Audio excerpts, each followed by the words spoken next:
இது வறுத்து வச்ச ரவைங்க, பால், தேங்காய் துருவலுங்க, முந்திரிங்க, திராட்சை, நெய், ஏலக்காய், லவங்கம், சக்கரைங்க, கொஞ்சம் பச்சை கருப்பூரம் வச்சுருக்குறாங்க.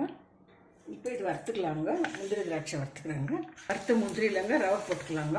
ரவை போட்டுட்டுங்க கொஞ்சம் வறுத்தாச்சுங்க. இப்போ இதில் கொட்டிக்கலாங்க. சூடு இருக்கும்போது பால், தேங்காய் துருவல் போட்டுக்கலாங்க.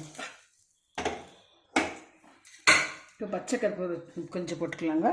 தேங்காய் துருவலுங்க, ஏலக்காய், லவங்கங்க, கொஞ்சம் நெய்யுங்க, பால் ஊற்றிக்கணும். இப்போ பால் ஊற்றிக்கலாங்க. பால் ஊற்றி குழஞ்சிக்கலாங்க ஃப்ரெண்ட்ஸ்.